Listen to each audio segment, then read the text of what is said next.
Coucou, j'espère que vous allez bien. Alors, je vous préviens, il pleut. J'ai fait un test, j'ai tourné une mini vidéo et j'ai réussi normalement avec le montage à ce que je sois, on va dire, audible. J'espère que ça ira. J'ai fermé mon volet pour éviter que ça tape directement sur les vitres, donc déjà c'est amorcé un petit peu. Faut pas juste genre une grosse trompe de pluie, sinon vous m'entendrez pas, mais normalement ça devrait le faire. Donc j'espère que ça sera bon, donc voilà. Mais je suis trop contente de tourner cette vidéo, parce que du coup quand j'ai fait la miniature, j'ai sorti tous les livres que j'avais lus, et en vrai je suis plutôt contente de moi. Bon, ça paraît impressionnant, parce que j'ai sorti du coup tous les tomes, comme ça je vous montre si c'est des duologies ou des triologies. Mais je suis plutôt fière de moi, donc c'est parti, je vais vous montrer toutes les sagas que j'ai commencé, que j'ai fini, pardon, pour ces 6 premiers mois. Il y en a 1, 2, 3, 4, 5, 6, 7, 8, 9, 10, 11, 12. J'ai fini 12 sagas, c'est principalement duologie ou triologie que j'ai terminé. Je vous les montre, je pense que ce sera plus simple. Let's go. Je vais pas les mettre en ordre de comment j'ai aimé ou pas. Je vais vous les mettre dans l'ordre où j'ai fait ma pile et je vous les montre, c'est plus simple. Du coup, on commence quand même assez fort puisque du coup j'ai fini Fable du coup et c'est une duologie et donc c'est une histoire de piraterie. C'est une fille d'une grande pirate qui a été abandonnée sur une île toute petite, qui a dû tout faire, au moins toute seule en fait, pour s'en sortir. Elle va rencontrer du coup un nouveau pirate qui l'a plus ou moins aidé, et donc du coup en fait on est vraiment sur de la piraterie, des combats, il y a quand même un petit peu de romance, vous en doutez bien, mais il y a aussi le fait de construire sa propre famille, se construire aussi on va dire les relations un peu familiales toxiques, il y a aussi, pour être honnête, mais il y a beaucoup en fait de non-dits, un peu comment l'expliquer en fait, où on prévoit une chose et finalement le plan va changer parce qu'on veut sauver sa famille, enfin bref, tout y est. En vrai c'est une recette qui marche très bien. Les couvertures sont non seulement magnifiques aussi, donc en vrai c'est juste sublime, c'est une très belle duologie. Ensuite c'est une saga une duologie du coup de chez Lumen qui est honnêtement un pure bombe. En même temps quand on voit l'auteur on se dit que ça ne peut marcher puisque c'est Victoria E. Schwabs et du coup il s'agit de Art Actuel pour le tome 2 et de Savage Chang, et donc là on est sur un univers totalement différent, excusez-moi,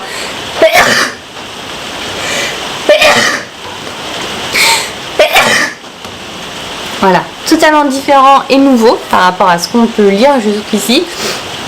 On est en fait sur, il y a eu un énorme, on va dire une énorme, explosion en fait dans un univers.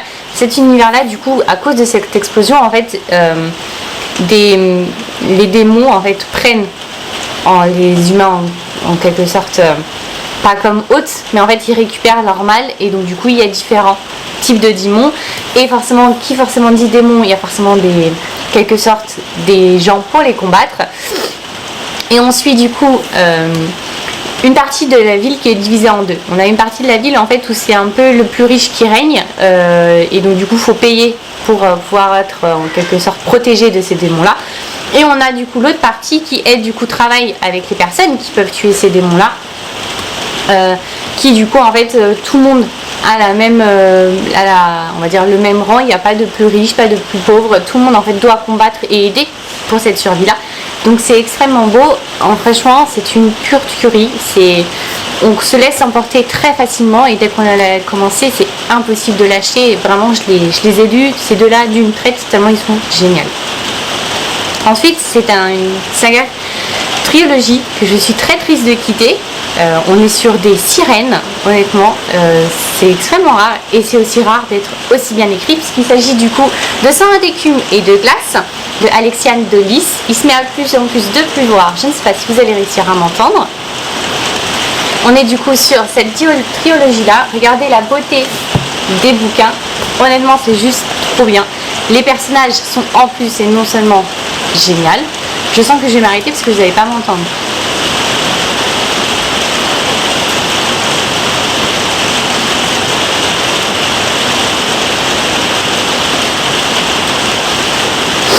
On va continuer, je verrai, sinon je retournerai la vidéo, on verra. Donc on est du coup sur des sirènes, vous en doutez bien au vu du moins des couvertures. Et donc du coup en fait on suit Perséphone qui est ultra protégée par ses parents, qui est une jeune fille très malade du coup du moins, jusqu'à ce que son père l'envoie en Bretagne faire un petit séjour chez sa tante Méduse, qui est franchement c'est l'un de mes personnages préférés. Elle est juste, franchement elle est cynique à souhait, elle fait du sarcasme parfait. Elle envoie des pics comme il faut, vraiment tout y est. C'est juste un pur délice de la lire. Et donc du coup, elle arrive chez sa tante, elle va pour la première fois, alors qu'on lui a toujours dit de ne jamais le faire, plonger dans l'eau. Et là du coup, elle va découvrir en quelque sorte sa nature profonde, puisque c'est une sirène cachée, mais pas n'importe laquelle, parce qu'elle est une des dernières de son espèce. Elle va donc du coup se retrouver en plein, on va dire, plein cœur d'un complot pour récupérer une pierre qui va mener à l'Atlantide. Ses parents, en vrai, on passe de révélation en révélation. Elle est accompagnée de Mewen, qui est honnêtement, il fait partie de ses book boyfriends. Voilà, il est dans le top du top, vous voyez, parce qu'il est, il est juste génial. Elle va faire de très belles rencontres. Elle va apprendre à se faire confiance aussi, à prendre conscience aussi de sa force, de ce dont elle est capable. Et honnêtement, on la suit avec plaisir. Et les autres personnages principaux sont... Il y a les personnages principaux, du coup on a Perséphone et Mewen. Il y a les personnages secondaires en fait, qui sont tout aussi importants, qui apportent leur édifice à l'histoire et qui sont extrêmement bien exploités. Donc en vrai, c'est un pur bonheur. Il n'y a aucun point négatif sur cette saga. Le seul, c'est que c'est terminé. Voilà, c'est le seul point négatif. Mais bon, après, si ça aurait été continué, est-ce que j'aurais pas perdu? Peut-être pas, parce que c'est juste génial. Mais en vrai, très belle trilogie. Ensuite, nous avons cette très belle dialogie, nous avons le règne des chimères du coup, et la princesse sans visage. Les couvertures sont dans le thème, honnêtement, de la dialogie, parce que c'est un peu, vous voyez, ça fait un peu sombre et un peu peur, mais tout y est en fait, et tout est dit. On est en fait dans, comment dire, on est dans un royaume, en quelque sorte, où il y a plusieurs types de fées, et donc chaque fée a des pouvoirs. Et donc on va trouver une jeune fille, du coup celle-ci, la princesse sans visage. Pourquoi elle s'appelle ainsi? Tout simplement en fait parce que si on la regarde sans son masque, on meurt. Elle est du coup l'ancienne fille d'un roi qui est cachée au fin fond, elle est cachée au fin fond d'un royaume. On vient la chercher puisque du coup en fait on va en quelque sorte la lancer dans une compétition pour un trône d'un des royaumes, puisque du coup ce royaume là est en perdition et du coup l'équilibre est un peu bouleversé. Elle va devoir donc apprendre une magie qu'elle ne connaît pas et n'arrive pas en quelque sorte à utiliser correctement et à contrôler, sauf qu'elle va se retrouver, vous vous en doutez bien, quand il y a la quête pour un trône et un royaume, elle va se retrouver en plein milieu de complots. Il y a des amitiés aussi, mais il y a surtout en fait des complots, des coups bas, des secrets, et elle va se retrouver en plein dedans. Et honnêtement, c'est une tuerie. C'est un univers que je n'avais, du moins comment c'est écrit, assez nouveau, qui est assez impressionnant, très bien écrit. On se laisse plonger facilement. Les livres, vous voyez, sont assez petits, donc en vrai c'est très bien. C'est juste ce qu'il faut pour juste se laisser emporter. Donc en vrai, j'ai beaucoup aimé. Je crois qu'il y a très peu de sagas que je ne vais pas aimer là-dedans. Ensuite, nous avons celui-ci. Du coup, nous avons La Vengeance des Étoiles et La Revanche des Ténèbres. C'est une duologie. J'ai plus aimé le tome 1 que le tome 2, personnellement. La fin de ce tome 2 m'a paru un tout petit peu trop simple. J'ai pas trop compris non plus certains événements, pourquoi il se passait ainsi. Vous voyez, ça fait un peu comme Fab. Le visage se réunit. En fait, on va suivre Zaro, qui est une jeune fille qui a été vendue à un capitaine et elle va être complètement exploitée sur un bateau, sauf que grâce, on va dire, à un coup du sort, elle va se retrouver libre et elle va prendre en quelque sorte la vengeance. Elle va se venger en fait de ceux qui ont tué son père, de ce qui est devenu sa mère, tout simplement en fait parce que c'est à cause d'eux elle a été exploitée. Elle va donc du coup se venger. Pour cela, elle va devenir une très grande comtesse. Elle va approcher le fils de l'homme dont elle veut se venger, sauf que vous vous doutez bien, le cœur a ses raisons que la raison ignore, et donc du coup la romance va s'y mêler, mais elle va surtout se retrouver un peu perdue, parce que du coup toutes les certitudes qu'elle pouvait croire sont peut-être fausses. Donc en fait voilà, on a du secret, du complot, des révélations, on a de la romance, vous vous en doutez bien. Mais en fait, si j'ai plus aimé le tome 1 que le tome 2, c'est que du coup ouais, je l'ai trouvé un peu simple, je l'ai trouvé un peu écrit rapidement, j'ai pas tout compris non plus à certains moments. Donc du coup voilà, c'est pas une grande déception. C'est une saga que j'ai lue et que j'ai aimée, mais c'est pas le gros coup de cœur en quelque sorte. Ensuite, nous avons une deuxième duologie et là on est sur un univers dystopie où du coup au lieu que ce soit les hommes qui contrôlent tout, c'est les femmes, et je pense que tout est dit juste avec ça puisqu'il s'agit du coup de l'empire des femmes. C'est une du coup duologie. C'est parfait. Franchement, c'est juste en vous disant que du coup c'est les hommes sont du coup ne sont plus au pouvoir, ce sont les femmes. Ils sont relégués quand une femme naît d'un garçon, vont être envoyés sur une île. Sur cette île-là, il y a plusieurs, on va dire, quelque sorte clans. Sauf que du coup, les choses ont forcément changé. Comme vous doutez bien, quand il y a forcément de l'abus et une population qui est opprimée, elle va du coup vouloir se battre pour ses valeurs et donc aussi de sa valeur.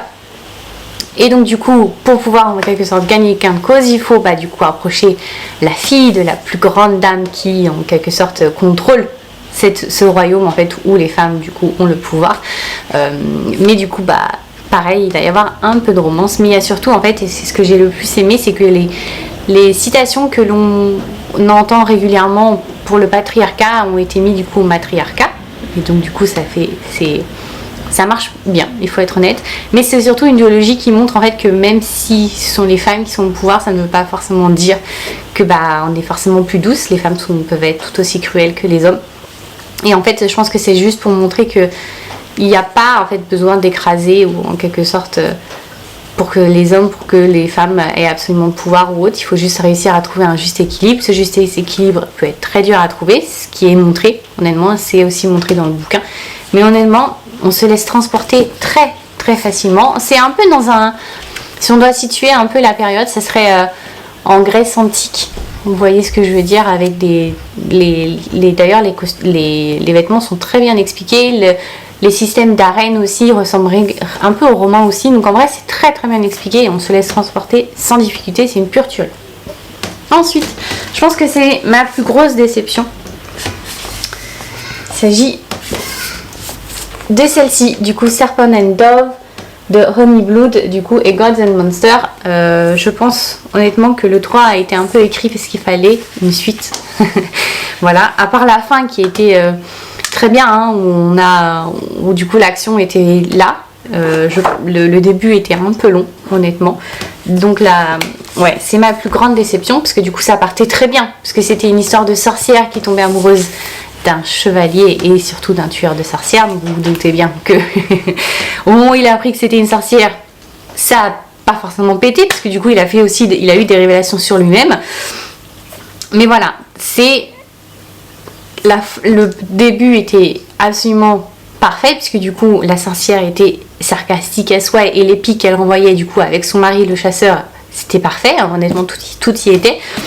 Le tome 2, du coup, on était sur des révélations, chacun se remettait un peu en cause en quelque sorte, et du coup il cherchait des alliés aussi, et ce tome-là, il est long, la fin est là, la fin m'a un peu aussi déçue honnêtement. Comment ça s'est mis et imbriqué, j'ai pas trop compris pourquoi ni l'intérêt, donc voilà, je pense que c'est aussi pour ça que je suis aussi déçue, c'est que du coup le tome 3 m'a paru, on va dire, un peu inutile. Je pense que si elle avait mis en duologie, je pense que ça aurait été beaucoup plus appréciable au vu de ce qu'il y a eu. Après, j'ai fini cette trilogie là du coup de Inheritance Game, et donc du coup il est voilà. C'est parfait, elle était trop bien. Et donc du coup en fait on suit Avery qui, elle ne sait pas pourquoi, est une jeune fille du coup qui vit avec sa demi-sœur. Elles sont, on va dire, faut le dire, elles ont du mal à joindre les deux bouts, et puis du jour au lendemain, elle est, on va dire, contactée par l'avocat d'un des hommes les plus riches du Texas, et cet avocat lui dit là, tiens, tu es devenu riche, maintenant tu nous suis, il faut que on va t'apprendre du coup à gérer cette richesse là. Vous vous doutez bien, quand il y a autant d'argent en jeu, la famille de l'homme ne comprend pas et ne veut pas et n'accepte pas cet héritage-là. Ils vont donc du coup forcément chercher à savoir pourquoi, à comprendre, et du coup peut-être aussi faire en sorte qu'elle n'hérite pas de cet argent-là. C'est trop bien. On passe d'énigme en énigme, parce que du coup le vieux, comme ils disent, l'homme qui a hérité et qui lui donne tout cet héritage-là, adorait les énigmes. Ils passent du coup d'énigme en énigme, ils cherchent à comprendre pourquoi, comment. Ils vont faire des révélations aussi, mais ça va surtout être un livre où chacun apprend du coup à se connaître, à aimer sa famille, à pardonner. Donc en vrai, c'est très très belle lecture, j'ai beaucoup aimé. Une autre duologie où je suis un petit peu déçue, il s'agit du coup de Heavenfall avec le tome 2 du coup de Phoenix Flamme. Je suis un peu déçue, pourquoi? Parce que du coup le tome 2 avait, on va dire, énormément de possibilités que du coup n'ont pas été explorées. La fin, je ne l'ai pas compris, je sais pas du coup s'il y a un tome 3 ou pas. Normalement il n'y en a pas, mais elle est tellement ouverte que du coup je ne pense pas qu'il y en ait. En fait, on va suivre du coup une jeune fille qui tient une auberge avec son oncle. Elle y va tous les étés. Elle y va tous les étés uniquement parce qu'en fait, du coup, cette auberge-là est un peu un sanctuaire pour un portail qui donne sur plusieurs royaumes. Et donc, du coup, des émissaires de chaque royaume se retrouvent tous ces étés-là. Et donc, du coup, des échanges sont forcément conclus à ce moment-là. Il y a des échanges commerciaux, des rencontres. Et donc, du coup, c'est en quelque sorte un sanctuaire où tout le monde du coup est censé être protégé. Vous vous en doutez bien que l'été où elle y va, il va se passer quelque chose qu'il ne faut pas. Elle va aussi apprendre des secrets sur sa famille. Il y a un petit peu de romance. Elle y est, mais elle ne fait pas, on va dire, étalage et n'est pas au centre du roman, du moins. Pas dans le tome 1, un petit peu plus dans le tome 2. Et en fait, pourquoi j'ai été déçue, c'est que du coup, on voit pas forcément de trop chaque univers parallèle, je sais pas si on peut dire parallèle, mais qui du coup pourrait avoir une opportunité monstre en fait. Et la fin m'a paru aussi un peu simple et en même temps j'ai pas tout compris, je ne sais pas pourquoi. J'ai pourtant relu plusieurs fois certains passages pour être sûre de n'avoir rien raté. Et pourtant, il y a certaines choses qui restent en fait en suspens. On a encore beaucoup de questions, donc c'est pour ça que je suis un peu déçue. Ensuite, c'est une duologie pareille de chez Lumen qui nous ont sorti un petit bijou qui est juste trop bien parce que du coup, ça transmet des valeurs qui sont impressionnantes et juste parfaites. Il s'agit du coup de Les Ombres et les Monstres de Rockhaven. Les couvertures vous donnent un peu dans le thème du coup parce que en vrai c'est des lectures qui sont parfaites un peu pour Halloween, octobre, parce que c'est des lectures un peu spooky. On est emmené sur on va dire quelque sorte manoir. Et dans ce manoir-là, il y a du coup des personnages avec des capacités assez exceptionnelles. On a une tante, par exemple, qui en fait est juste en fait un corps rempli d'araignées qui est toujours sur lui. On a Mirabelle qui est un peu spéciale du coup parce que ils disent tout le monde est persuadé qu'elle est à moitié humaine et donc du coup elle n'est pas réellement un monstre. Elle va du coup rencontrer et tomber par hasard sur 2 humains, elle va les sauver, qui du coup humains vont se retrouver transportés pleinement dans cet univers-là avec les monstres, qui finalement vont se rendre compte que les monstres ne sont pas du coup forcément ceux dont on doit avoir le plus peur et qui sont les plus monstrueux, au contraire, loin de là. Donc les valeurs qui sont transmises par ces 2 bouquins-là sont absolument juste géniales. En vrai, je ne m'attendais absolument pas à ça. C'est une très belle surprise et c'est une saga que j'adore. S'ils sortent d'autres tomes, ce qui est possible, parce qu'au vu des fins, ils ont largement de quoi faire. J'achèterai tout de suite en papier, je n'aurai aucun doute à acheter parce qu'ils sont juste, franchement, ils sont juste sublimes. Ensuite, une autre trilogie, donc celle-ci, elle vient de chez Dusaxus. Et c'est du coup sur le roi Arthur, Camelot, nous avons Guenièvre, et donc du coup vous doutez bien du coup de ce que c'est. Il s'agit du coup de la malédiction d'Excalibur, qui est une saga que j'ai lue. Il n'y a pas d'énorme coup de cœur sur cette saga. Je sais pas si je m'attendais à autre chose ou pas. Mais en tout cas, c'est une réécriture du coup du mythe du coup de Merlin, d'Arthur et les chevaliers de la table ronde. Tout y est. Honnêtement, tout y est. Nous avons Guenièvre, nous avons Arthur, nous avons Merlin, nous avons le chevalier Lancelot qui est un tout petit peu adapté. Nous avons Morgane, nous avons Mordred, les trahisons qu'il doit y avoir, tout y est. Merlin n'est pas beaucoup là, il faut être honnête. En fait, l'histoire est vraiment plus concentrée du coup sur Guenièvre, qui du coup n'est pas forcément Guenièvre, de toute façon vous vous en doutez en lisant les résumés. C'est une du coup jeune fille qui a été sauvée par Merlin, qui est envoyée par Merlin en quelque sorte pour aider Arthur. Il y a du coup de la magie, des quêtes, des combats, des chevaliers, le combat contre le bien et le mal, tout y est. Pourquoi j'ai pas un gros coup de cœur? Je pense qu'il manquait un léger soupçon pour que ce soit parfait. J'ai passé un très bon moment de lecture en les lisant, les romans sont pas trop longs, il n'y a pas trop de descriptions, s'en mêle pas les pinceaux ou quoi que ce soit, mais il me manque un léger truc en fait pour que ce soit un pur bonheur et un pur coup de cœur en fait, tout simplement, pour que j'ai adoré à fond. Et la dernière, du coup, ça y a que j'ai terminé, c'est une duologie, et donc du coup là on est sur l'incarnation du coup des saisons. Donc vous vous en doutez bien, il s'agit du coup des les saisons de la tempête et du chaos. Du coup c'est une duologie, et en fait on suit dès le début du coup l'hiver, qui est incarné par Jack, qui en fait et du coup va tomber en quelque sorte amoureux du printemps. Et donc du coup il s'agit de fleurs, donc forcément ils sont amoureux, sauf qu'ils ne peuvent pas tomber amoureux puisque ce sont des saisons totalement opposées, surtout qu'en fait quand Jack arrive à la fin en quelque sorte de l'hiver, comment dire, le but et la quête de printemps et donc du coup de fleurs, c'est de le tuer en fait tous les ans.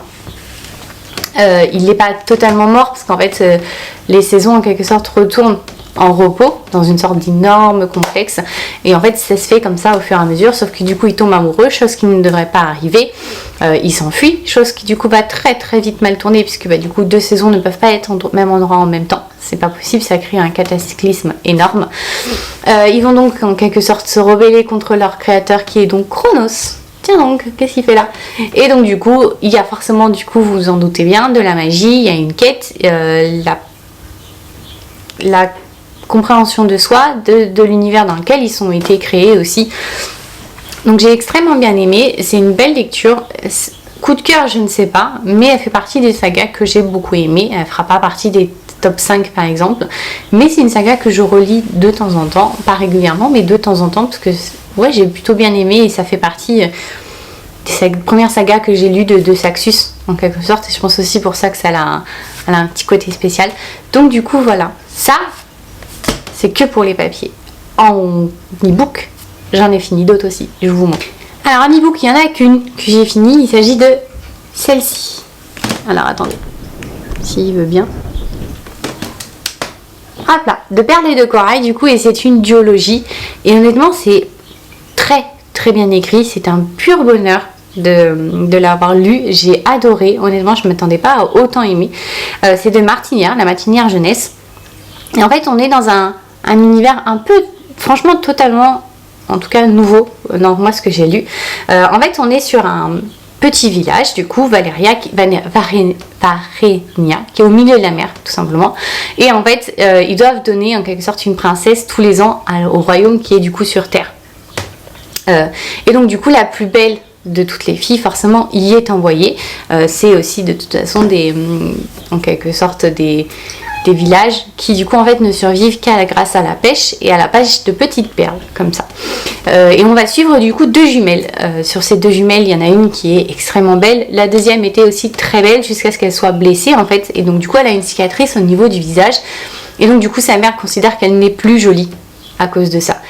Par un malheureux concours de circonstances, malheureux qui est voulu, faut être honnête, sa sœur jumelle ne peut plus aller sur Terre en tant que princesse, c'est donc elle qui y va. En quelque sorte, son village n'est pas trop d'accord que ce soit elle qui y aille. Certains sont persuadés que ce qui est arrivé à sa sœur, c'est à cause d'elle et qu'elle l'a voulu. Elle va donc du coup devoir s'appliquer une pommade régulièrement sur la joue, du coup pour cacher sa cicatrice. Elle va donc aller sur Terre, et donc là en fait, elle va en quelque sorte avoir de révélation en révélation. Elle va apprendre ce qui se passe exactement sur Terre, ce qui est arrivé aux autres princesses, pourquoi elles ne sont jamais revenues, pourquoi quelque sorte les terriens veulent absolument ces perles. Elle va aussi du coup se lier d'amitié aux frères, aux demi-frères du coup du prince. Elle va aller de révélation en révélation, et honnêtement c'est une tuerie. On suit des combats, on suit forcément le complot, des secrets, des révélations, mais en fait surtout cette jeune fille-là qui est allée à la place de sa sœur va apprendre à s'aimer, à combattre, à en quelque sorte s'estimer à sa juste valeur. C'est pas parce que sa mère a toujours dit que elle était comme ça qu'elle l'est forcément, mais elle est en même temps tiraillée du coup forcément entre l'amour qu'elle a pour son peuple. Elle veut forcément aussi le sauver, puisque c'est un peuple qui est un peu à la merci du prince, qui est extrêmement capricieux, faut être honnête.